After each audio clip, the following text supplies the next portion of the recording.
Welcome back to DIY Willie. Today we're going to work on that intake manifold for the lawnmower carburetor.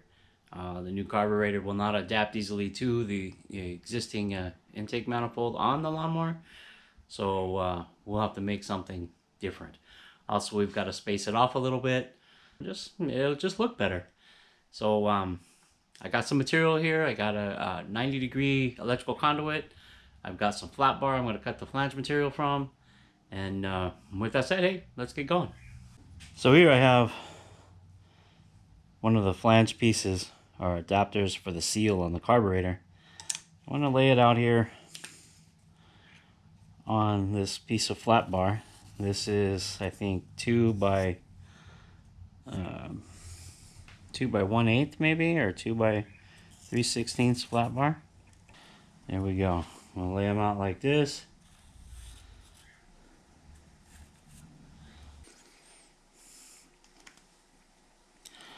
There we go. We got 2 pieces laid out. We'll get ready to cut them on the saw.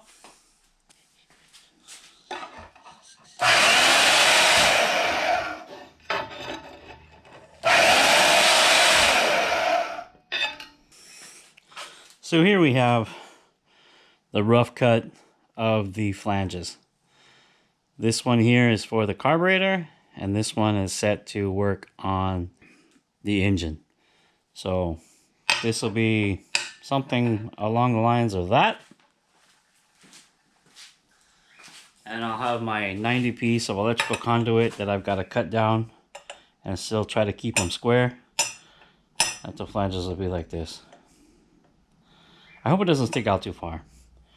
I really wanted to have this curve in it, as I said before, to have the carburetor pointing out the front of the lawnmower, but I mean, if I have to go straight, we can work with that too. So I have marked this up. I measured out 3.5 inches. I'm gonna cut this. That's pretty close to still having a square cut here. Yeah, so I'm gonna cut it down, and this is where the flanges will weld.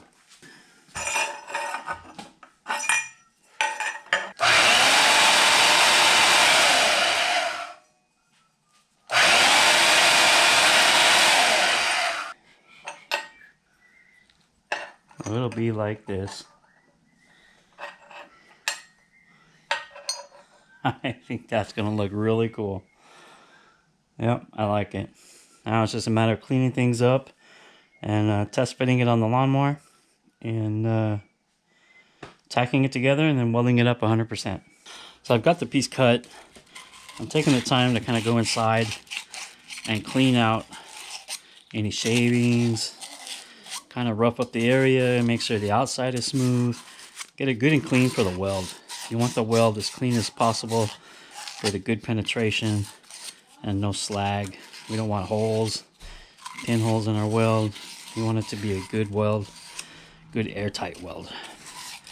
So just taking the time to sand it like this. I got some, I think it's 220 or 120 emery cloth. Just kind of going through it. Get it all done. Looks good inside. I don't think you can see inside. Get it all clean. Like that. Not sharp. Should be good. Okay, so I need to take this piece off. Kind of gets in the way of the carburetor. It's not really needed. No real reason for it being here. But I got to be careful because I don't want to damage anything else that's here. So let's take this off.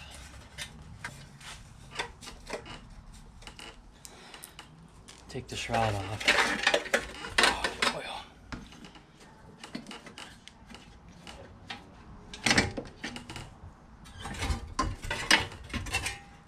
That gives us a little more room to see what we're doing.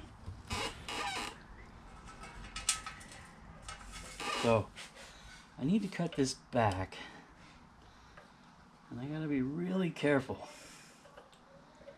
I think I'll cut this piece off first, then I'll try to cut this without hurting anything else. Let's cut this thing off here. We'll cut this little piece off first. Well, folks, I already messed it up. There's gonna have to be some JB weld. I cut that already. Look at that. Wasn't paying attention.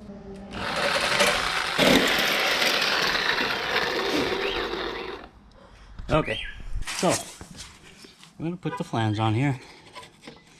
Figure out which way it bolts to. There's only one way to go on, so I just gotta find that spot.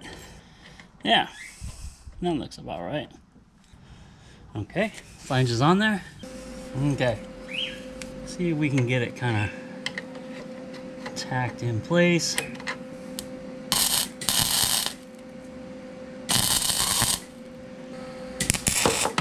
Oh, butterfingers. Okay, so there we kind of have it. This needs to be welded completely. Still kind of loose. When I tighten the bolts up, it should correct its angle. Let's put the air cleaner on it.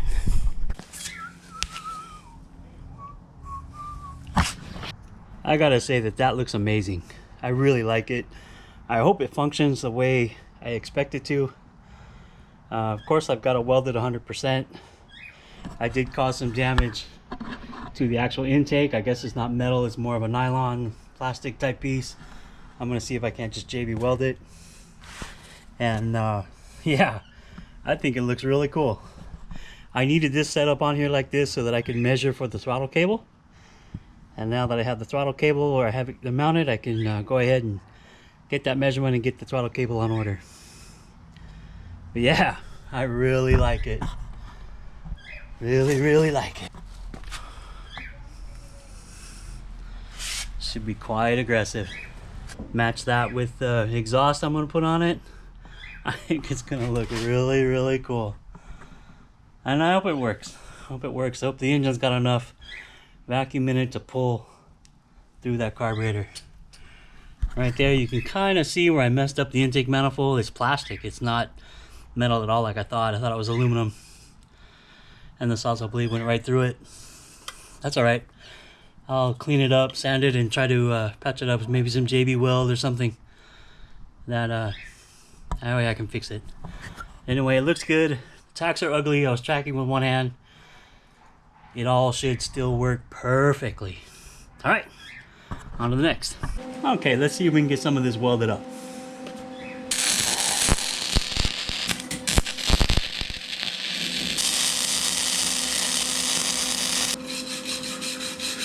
I was going just a little bit too fast. Gotta let it cool down now though.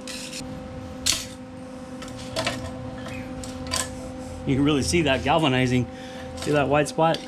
That's galvanizing when it's being burned. I was really trying to be careful because this tube is so small, so thin, and the flange plate is so thick. You know, I don't want it to melt through the tube. I'll finish that up some more. I'm gonna weld a little bit on the top so that it doesn't break off. Gotta be careful with that galvanized stuff, man. Okay, now I'm using flux core. I don't have any gas at the moment, so it's kind of dirty, but let's see what we can do.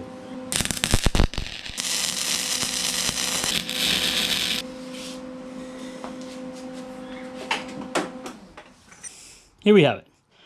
All the welding is done. It's not the best in the world, but it should work.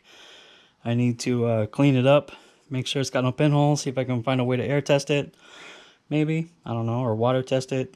Something to see if all the welds are 100% no pinholes. But it looks good. We're off to a good start. I like it. Okay, so I got some of the grinding done. Did it off camera. It just makes a lot of noise. You don't need to see all that. So now I'm just taking the emery cloth, kind of smoothing it out best I can. You know, it doesn't matter if it's rough because I am going to paint it, and the rough surface will help the paint adhere. But I mean, I think it looks fantastic compared to, you know, what it could be. It could be garbage. I think it looks really good. Just polish it up here. I'm going to run the flanges on the belt sander again to make sure they're flat. It looks good. So, getting this all done here, and I'll run it on the belt sander. I'll save you guys the pain of watching that, but it looks good, don't you think? It looks really good. I wish it could be polished like this and stay this color. You know, I could polish. I could do this, polish it all out, get it all nice and smooth with various sandpaper, and then clear coat it maybe. I don't know. Anyway, I'll put it on the belt sander. Look at this thing. It is amazing. I love it. I love the way it turned out. It looks good. You can see inside. Flanges are smooth. I put them on the belt sander. Cleaned it up. Tried to grind up around the edges as best I could. I really like it. Okay, so I've got that fabrication done. I think it looks fantastic. I'll give you a quick view of it right now with everything kind of tightened up. There's O-ring seals that will seal up. Doesn't matter if there's a little bit of play in the flange, it will seal. All right, let's take a look at that. Take a look at that. I think it looks fantastic. You want to talk about a modified little lawnmower. I think some people didn't really view or understand what I was trying to do. Now we just need the throttle cable to go from here up to the top and the gas inlet to come across here. We'll have a tank or something here. I haven't quite got that far yet. It'll come by and plug in right there. Got the choke. Next we're going to put the pole start back on the tins, on the cooling tins. We're going to clean them up. I got a riv nut tool. I'm going to apply some riv nuts inside the tin. That way I can unbolt and bolt the pull start without rivets like it was. I want it to be more removable. So yeah, I think it looks great. And I hope everybody liked watching me build that. In the next episode, we will finish it off and actually work on a tank. Like I said, get the pull start mounted, get a tank, and try to get it started. Okay, so as you saw, we finished the fabrication of the intake manifold for the new carburetor. I think it looks great. I think it's going to work good as long as the little Briggs has enough compression or vacuum to pull through that manifold. It is quite a distance, but I think it should work. Thanks for watching.